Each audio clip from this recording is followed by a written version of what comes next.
अस्सलाम वालेकुम, hello and welcome to my YouTube channel. तो गाइस ये मेरा चैनल है जिसमें अभी जिनसे फेक की बोली पे पहले हम बनाते थे, लेकिन सिर्फ एक ही कंटेंट था हमारे पास। लेकिन अब मैं अपने पापा के साथ वीडियोस बनाऊंगी जिसमें हम बहुत सारे कंटेंट्स मतलब बहुत ज़्यादा क्रिएटिविटी होगी, जिसमें इंफॉर्मेटिव होंगे वो। जैसे आईटी के बारे में होगा, एस्ट्रोनॉमी, स्पेस और इलेक्ट्रॉनिक्स, मैकेनिक्स, एआई भी और ऑटो मैकेनिक्स, और मतलब किसी भी चीज़ का स्ट्रक्चर जैसे कार है उसके बारे में हम सब आपको बताएंगे, क्योंकि जिसमें मैं अपने पापा से क्वेश्चंस करूंगी और वो मुझे आंसर्स देंगे अपने नॉलेज के हिसाब से, क्योंकि उन्हें पता है और उन्हें स्पेस के बारे में बहुत ज़्यादा पता है, मतलब नॉलेज है इस चीज़ में, क्योंकि पापा को इन चीज़ों में इंटरेस्ट है। और फिर जब हमारी वीडियोस को इस तरह की मतलब आती जाएंगी तो फिर हम लाइव सेशन भी करेंगे जिसमें आप हमसे ऐसे डायरेक्टली क्वेश्चंस पूछ सकते हैं और मेरे पापा आपको उनका आंसर करेंगे। और अगर इस वीडियो में भी आप लोगों के पास कोई क्वेश्चन हो तो आप लोग कमेंट सेक्शन में पूछ सकते हैं, नेक्स्ट वीडियो में आपको उसका आंसर देंगे। हाँ जी, अस्सलाम वालेकुम। तो मेरा नाम अख्तर अली है। तो पहले मेरी बेटी जैसा कि उसने बताया कि चैनल चला रही थी, तो अब हम इसको थोड़ा चेंज करके तो नया कंटेंट लेके आ रहे हैं, तो उस हिसाब से अब हम वीडियो बनाया करेंगे। और इंशाल्लाह ये मेरा कैमरे के सामने पहला है, तो इंशाल्लाह आइंदा आने वाले वक्त में और ज़्यादा बेहतर करेंगे इसको। अगर कोई थोड़ी बहुत कमी की ताई होगी तो आप हमें बताएंगे, अपना फीडबैक देंगे, तो उसके मुताबिक फिर जो है ना हम अपने आप को इम्प्रूव करते जाएंगे। तो हमारा तरीकाकार कुछ ऐसा होगा कि मेरी बेटी जो है ना वो मेरे से क्वेश्चन करेगी और फिर मैं उसका आंसर करूंगा। तो इसी तरह काउंटर क्वेश्चन होती रहेगी, साथ साथ आंसरिंग होती रहेगी। तो मेरे ख्याल में ये बेहतर तरीका है अपनी चीज़ को एक्सप्लेन करने का। और मेरा ये चैनल में आने का मकसद ये था कि जैसे जो इन्फॉर्मेशन हम अब आपको देना चाहेंगे या दे रहे हैं, तो वो तो आपको बहुत मिल जाएंगी। आप नेट की दुनिया में भरी पड़ी है, यूट्यूब पे, फेसबुक पे, हर जगह पे।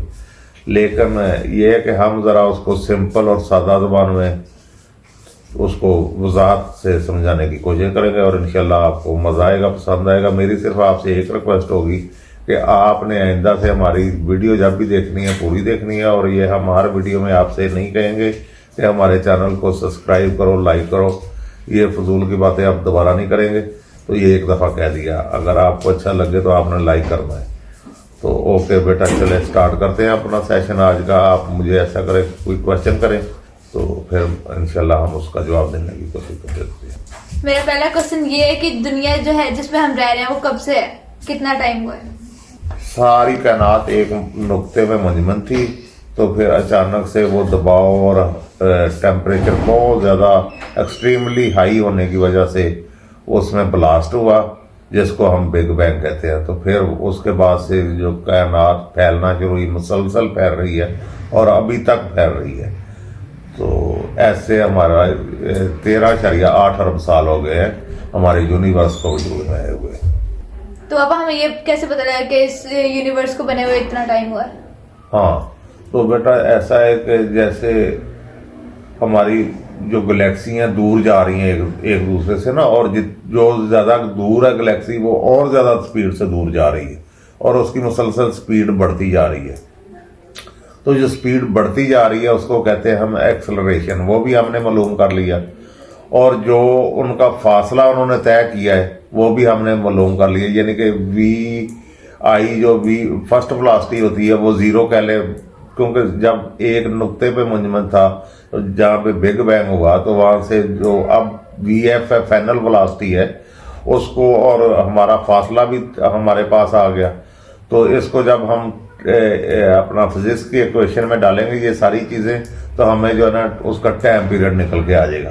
तो ये पता चल जाएगा ये गैलेक्सी यहाँ, यानी कि ये गैलेक्सी अब यहाँ पे है और ये गैलेक्सी यहाँ पे है।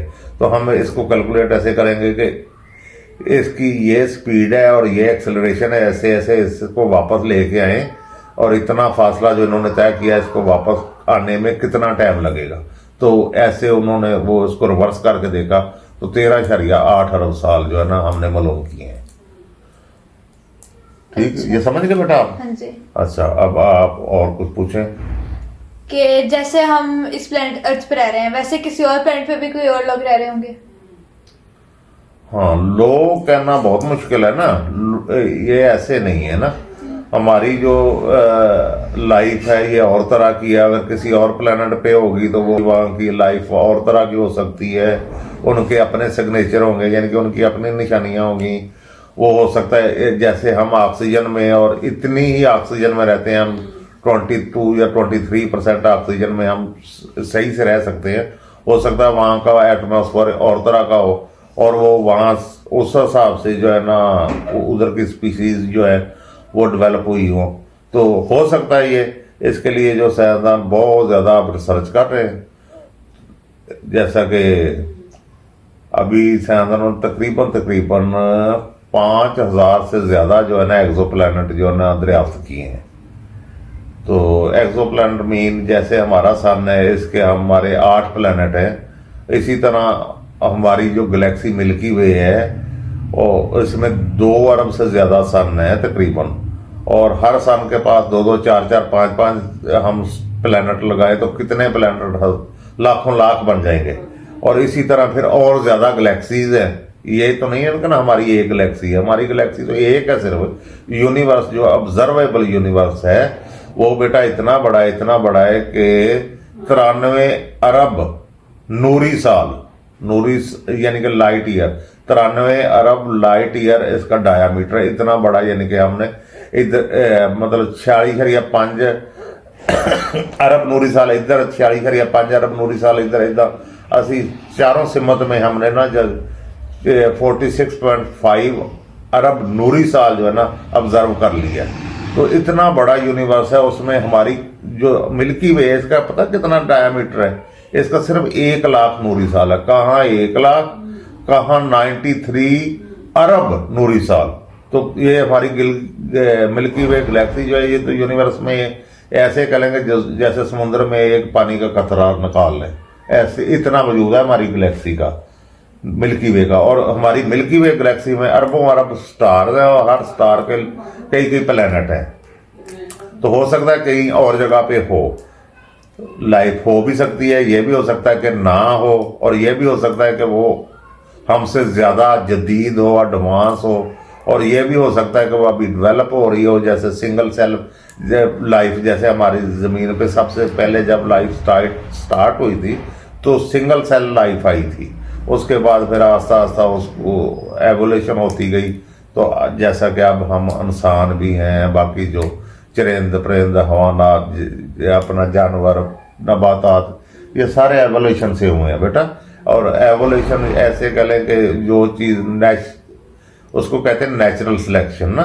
जो चीज़ मतलब अच्छी होगी वो एक स्पीसीज में, और वो अच्छे से सर्वाइव करेगी तो वो आगे चलेगी। जो जिसमें कमियां होगी वो एक्सटेंट होती जाएगी। ऐसे जो ना अच्छी चीज़ आगे से आगे और अच्छी होती अब हमारे इस शक्ल में हम पहुंचे हैं ना। ठीक है, जैसे हम एक एकड़ का दरख्त लगा लें तो उसको एक दरख्त के 2 बीज ले लें। एक को हम रोड पे लगा दें और एक को ऐसी जगह पे लगाएं जहाँ पे मतलब वो बाउंड्री के 4 दीवारी के अंदर लगाएं। तो जो रोड पे लगा होगा तो उसके ऊपर जो है ना कांटे निकल आएंगे किकर के दरख्त के ऊपर, और जो बाउंड्री में लगा होगा उसके ऊपर कांटे नहीं निकलेंगे। शुरू में वो भी निकालेंगे क्योंकि उसमें उसके डीएनए में होगा, लेकिन जब उसको महसूस होगा कि मुझे तो खतरा ही नहीं है किसी चीज़ का, तो वो अपनी एनर्जी जो ना कांटों पे वेस्ट नहीं करेगा।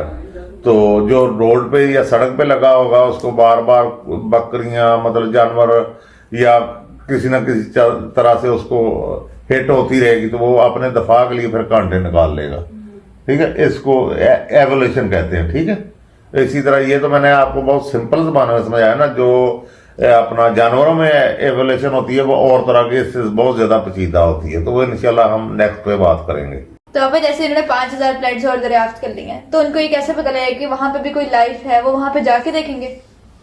नहीं बेटा, जानना तो तकरीबन नेक्स्ट टू इम्पॉसिबल है ना, क्योंकि लाइट ईयर का मतलब है कि 1 साल में जितना रोशनी सफर करती है, और रोशनी की स्पीड पता कितनी है?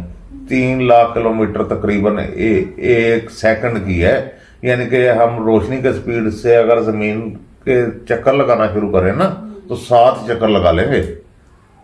रोशनी की स्पीड से अगर हम जमीन पे चक्कर लगाएं तो 7 चक्कर लग सकेंगे। तो बहुत ज़्यादा स्पीड है, मतलब बहुत ज़्यादा फासला बनेगा अगर जो हमसे करीब तरीन स्टार है, जिसको Alpha Centauri A B C 3 star है वहाँ।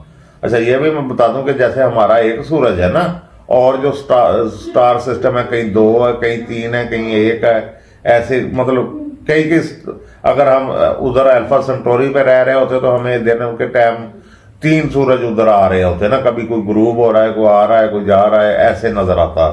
तो जैसे हमारा सिर्फ एक ही सूरज है, उधर ऐसा ना होता, ठीक है। तो उनके फिर अपने अपने प्लेनेट है। अच्छा अब आपने ये क्वेश्चन किया है कि हमको कैसे पता चलेगा कि वहां पे लाइफ है या नहीं है। तो बेटा जो होती है ना लाइफ, उसके अपने सिग्नेचर होते हैं, उसकी अपनी निशानियां होती हैं। तो जैसे मीथेन गैस है, ये सिर्फ वहीं पे हो सकती है जहाँ पे क्या कह लें नबातात या हैवानात या कुछ ऐसी स्पीसी, यानी कि इसको क्या कर रहे हैं, बायो सिग्नेचर कहते हैं इसको, ठीक है। तो वो क्या करते हैं कि हम जैसे एक स्टार को देख रहे हैं, उसके सामने से जब उसका प्लैनेट गुजरेगा ना, तो उसकी रोशनी जो है ना वो मध्यम होगी वहां से, तो हमको पता चल जाएगा कि ये उसके सामने से स्टार गुजरा है, और कितनी देर में वो गुजर गया उससे हम उसकी स्पीड का भी अंदाजा लगा लेंगे। जब स्पीड का अंदाजा लगा लेंगे फिर हम उसका वो जो आर्बिट का उसका फासला, यानी कि कितनी दूर से वो सूरज को आर्बिट कर रहा है, उसका भी अंदाजा हो जाएगा। अच्छा फिर उसमें क्या करते हैं कि अच्छा एक होता है एटमॉस्फेयर, जिसको हम कह लें कि फजा जो है, जमीन तो यहाँ से खत्म होगी ना, इसके ऊपर 100 किलोमीटर तक हमारा एटमॉस्फेयर है, जिसमें गैसेज हैं मुख्तलिफ, ठीक है। तो सूरज की रोशनी जो वहां से निकलती है वो वाइट निकलती है, हमें शाम के टाइम रेड नजर आती है, कभी ब्लू नजर आती है, कभी जैसे हम पोल पे चले जाए तो अरोरा आते हैं। तो वो क्या होता है कि जो गैसेस होती हैं ना, उनके अंदर से जब रोशनी गुजरती है ना, तो वो उसको कहते हैं लाइट स्पेक्ट्रम। उसमें ये ऐसे होता है कि ऑक्सीजन से गुजरेगी तो उसका क्या कौन सा रंग जो है रुक जाएगा, कौन सा ज्यादा तेज हो जाएगा, कौन सा कम हो जाएगा, या कौन सा बिल्कुल सीधा आ जाएगा। तो वो तो एक अलहदा प्रोसेस है ना उसको समझने का, स्पेक्ट्रम को। तो उसके जब वो उसका अपना प्लैनेट उस स्टार के सामने आता है ना, तो उसके एटमॉस्फेयर से जब लाइट गुजर रही होती है, तो वो देखते हैं कि इसमें कौन सी लाइटें जो है गुजर के सीधी आ रही हैं, जो कि जब प्लैनेट उसके सामने नहीं था तो पता था ना इसमें कौन सी लाइट आ रही थी। जब प्लैनेट उसके सामने आया तो उसके साथ एक ऊपर प्लैनेट के ऊपर एक रिंग सा बन जाएगा ना, 100 किलोमीटर 200 किलोमीटर का, 400 किलोमीटर भी हो सकता है उसका एटमॉस्फेयर। तो उसमें देखेंगे कौन कौन सा जब स्पेक्ट्रम में रोशनियां आ रही हैं, कौन कौन सी नहीं है, उससे फिर वो अंदाजा लगाएंगे वहां पे ऑक्सीजन कितनी है, अपना हाइड्रोजन कितनी है, नाइट्रोजन कितनी है, कार्बन कितनी है, मीथेन कितनी है। तो उसमें फिर हम ये अंदाजा लगा सकते हैं कि अगर उधर लाइफ होगी तो ये गैसें, क्योंकि मीथेन गैस जैसे मैंने आपको बताया कि ये बायो सिग्नेचर है, तो ऐसे अंदाजा लगा सकते हैं हम। और अभी वहां जाने की तो बहुत दूर की बात है। जैसे मैंने आपको पहले बताया कि अल्फा सेंटोरी जो हमारा सबसे करीब तरीन सूरज है ना, हमारे सूरज के करीब तरीन जो दूसरा सूरज हमारा हमसाया है, वो 4 यानी कि 4 साल और 4 महीने लगेंगे वहां तक पहुंचने में। हमें 4 साल तो 3-4 महीने वहां तक लगेंगे रोशनी की स्पीड से अगर जाएं। तो हमारी तो अभी तक जो सबसे ज्यादा तेज स्पीड है वो पार्कर सोलर प्रोब जो हमने सूरज में भेजा था, तो उसकी स्पीड तकरीबन 7 लाख किलोमीटर है फी घंटा, मैक्सिमम जो हम अभी तक हमने अचीव की है। तो अगर उस स्पीड से भी हम जाएं अल्फा सेंटोरी पे, तो हमें 10 लाख साल तक लग सकते हैं वहां तक जाने में। तो अभी इम्पॉसिबल है, अभी तो बहुत दूर की बात है। आने वाले वक्त में और कई टेक्नोलॉजीज हैं जिन पे गौर किया जा रहा है कि फासलों को समेटा जा सके, तो फिर शायद वो बात, हाँ अगर हमारे अपने सोलर सिस्टम में जैसे मार्स है, वीनस है, मरकरी है, या उससे आगे अपना क्या नाम है जुपिटर है, सैटर्न है, उन पे तो खैर नहीं हो सकती लाइफ वो, क्योंकि गैसी प्लेनेट है, वहां का जो है ना सरफेस वो नहीं होगा। वो सारा हम अगर ऐसा पॉसिबल हो तो उसके अंदर से एक तरफ से घुसे दूसरी तरफ से निकल जाएंगे, क्योंकि वो गैस का गोला है। तो उसके जो मून्स हैं, उसके जो चांद हैं, हाँ ये भी बता दूंगा, जैसे हमारा एक चांद है, इसी तरह जुपिटर के 79 चांद हैं, 79, और सैटर्न के मेरा ख्याल है 132 चांद है। इसी तरह आगे अपना क्या नाम है, यूरेनस के भी बहुत ज्यादा चांद है, नेपच्यून के 30-35 चांद उसके भी हैं, इवन के ये हमारा सबसे करीबी जो है मार्स, इसके भी छोटे छोटे 2 चांद हैं, वीनस का एक भी नहीं है, मरकरी का भी नहीं है। तो हाँ, जो इनके चांद हैं जैसे जुपिटर के और सैटर्न के, तो एनसेलेडस है, गैनामेट है, ऐसे कई बेशुमार बहुत बड़े बड़े भी हैं। कई ऐसे हैं कि ये मरकरी से भी बड़े हैं, जो हमारा प्लेनेट है ना मरकरी, इससे बड़े भी चांद हो सकते हैं। तो उन पे लाइफ के सिग्नेचर मिल सकते हैं। अभी हम इसी पे ही कर रहे हैं और यही पॉसिबल है इस वक्त तक, तो इस सदी तक। आने वाला वक्त में क्या होता है उसका नहीं अभी कुछ कहा जा सकता। पापा जी बेटा। चांद जमीन से बड़ा है? नहीं नहीं नहीं बेटा, चांद कहाँ जमीन से बड़ा है? चांद तो बहुत छोटा है, जमीन से बहुत बहुत छोटा है। जमीन का ऐसे कह लें कि अगर हम यहाँ से नीचे जाएं, जमीन के सेंटर तक जाना हो, जमीन गोल है ना जैसे आपको बताया, तो अगर हम यहाँ से इस सेंटर तक आएंगे ना, तो वो 6000 किलोमीटर है तकरीबन, ठीक है। और अगर 6000 किलोमीटर और आगे जाए तो जमीन के दूसरी साइड पे बाहर निकल जाएंगे, ठीक है। इसी तरह चांद का तो मेरा ख्याल 1300-1400 किलोमीटर में चांद पूरा हो जाएगा। कहाँ 6000, कहाँ 1300-1400, तो चांद बहुत छोटा है। चांद भी असल में पहले तो जमीन का हिस्सा था ना, तो ऐसे हुआ कि एक एस्ट्रॉयड आके हमारी जमीन से हिट हुआ और इतनी तेज टक्कर थी, तो पहले हमारा जो है ना जमीन पे दिन वो 6 घंटे का हुआ करता था। जमीन बहुत तेज घूमती थी, जितनी तेज रोटेट करेगी जमीन उतना वो सर्कल जल्दी मुकम्मल होगा, उतनी जल्दी दिन और रात बदलेगी, ठीक है। तो उसने आगे एक तो हमारी स्पीड स्लो की, और उस जमीन का एक बड़ा सारा टुकड़ा जिन्होंने उसने फाड़ के लहदा कर दिया, और वो फिर गया अपना क्या ना स्पेस में गया, गर्द का, गुबार का। तो वो आस्ता आस्ता फिर वक्त के साथ साथ वो सारे जो है ना ग्रेविटी के साथ इकट्ठे होते होते एक बॉल की शक्ल बन गया, जो आज हमारा चांद है। और उसी की वजह से हमारा जो है ना जिंदगी जो है पॉसिबल है। ये मौसम, ये हवाएं, ये जो करंट होते हैं इसमें हवाओं में और समुद्रों में, ये उसी की वजह से सारा कुछ हो रहा है। आपने पढ़ा होगा मद्दोजज़र होते हैं समुद्रों में, तो ये सारा चांद की वजह से बेटा। तो ये चांद ऐसे वजूद में आया। पसंद करना है कि चांद भी रोटेट करता है जैसे जमीन करती है? हाँ बेटा, हमारी जमीन जो है ना, एक तो सूरज के गिर्द घूमती है ना, ऑर्बिट करती है, तो एक जो है ना रोटेट भी करती है, अपने महवर पे भी रोटेट करती है ना। तो रोटेट करने से दिन और रात बनता है, ऑर्बिट करने से साल बनता है। इसी तरह चांद जो है ना, वो क्या नाम है, रोटेट नहीं कर रहा ना, वो ऐसे रोटेट नहीं कर रहा, वो हमारी जमीन के गिर्द जमीन को ऑर्बिट कर रहा है। चांद जो है ना हमारी जमीन, जैसे हमारी जमीन सूरज को ऑर्बिट कर रही है, ऐसे चांद हमारी जमीन को ऑर्बिट कर रहा है। और उसका जो एक चक्कर है ना, वो 1 महीने का है, ठीक है। अच्छा, उसका जो हमारे सामने उसका जो फेस रहता है ना चांद का, हमेशा वही नजर आता है हमें, क्योंकि वो चांद जो है वो रोटेट नहीं करता, वो टाइडली लॉक है। टाइडली लॉक वो जिस्म होता है जिसका मास थोड़ा हो या ज्यादा भी हो, और वो किसी दूसरी बड़ी चीज के बहुत ज्यादा पास, और उसकी ग्रेविटी उसको बहुत ज्यादा इन्फ्लुएंस करे, तो फिर वो ना टाइडली लॉक हो जाता है। अब आगे वो फिर रोटेट नहीं कर सकता। जैसे हमारा जो मरकरी है वो सूरज के गिर्द घूमता है ना, लेकिन वहां पे दिन रात वाला सीन नहीं है, वो भी टाइडली लॉक है। वो सूरज के सामने उसकी जो जगह रहती है वो सामने रहती है, जो बैक पे रहती है बैक पे रहती है।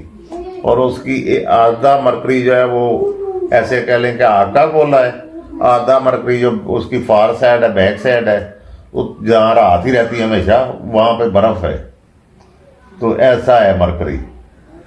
अच्छा, तो नाज़रीन, अब हम मेरा ख्याल में छोटी छोटी वीडियो बनाया करें हम, ताकि हर बंदे के पास टाइम तो थोड़ा होता है, ताकि 5, 10, 15, 20 मिनट के अंदर अंदर बंदे को चंद चीज़ों की समझ आ जाए। फिर हम और वीडियो बनाएंगे ऐसे आस्ता आस्ता। अच्छा, एक और बात कहूँगा कि अगर हमारी अगली वीडियो आने तक अगर आपके जहन में कोई क्वेश्चन आता है स्पेस के रिलेटेड, एआई के रिलेटेड, मुस्तकबिल की जो टेक्नोलॉजीज हैं, मैकेनिकल है, किसी चीज़, सोलर का मेरा कारोबार है, सोलर के मतलब, तो आप बिला वो कमेंट कर सकते हैं, बिला तफरीक ना, तो पूछ सकते हैं। और इंशाल्लाह मैं कोशिश करूँगा कि आपको जो है ना, मैं अपने नॉलेज के मुताबिक उसका जवाब दे सकूँ। तो अब हम क्लोज करते हैं बेटा, अब अपने तरीके से वाइंड अप करो वीडियो को। अल्लाह हाफिज। तो जैसे कि इंटरनेट भरा हुआ है, मतलब इस तरह के नॉलेज से, वो एआई का हो, कोई भी हो, मतलब इस तरह का कि एस्ट्रोनॉमी, स्पेस टेक्नोलॉजी, इस टेक्नोलॉजी का फ्यूचर में यूज होगा, वो सब इस तरह के बारे में भरा हुआ है। लेकिन उनमें कुछ इस तरह की वर्डिंग होती है जो कि कुछ लोगों को समझ नहीं आती।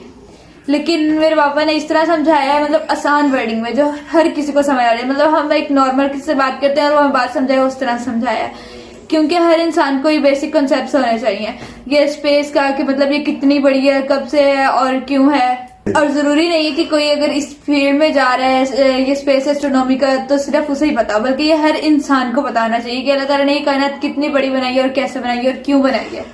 तो अगर आप लोगों को ये वीडियो पसंद आई और इस वीडियो से आप लोगों को कुछ फायदा हुआ हो, तो आप लोग को जरूर बताइएगा और वीडियो को लाइक एंड शेयर जरूर करें और चैनल को सब्सक्राइब करें और बेल आइकन को प्रेस कर दें, ताकि हमारी हर नए आने वाली वीडियो की नोटिफिकेशन मिल सके। अल्लाह हाफिज।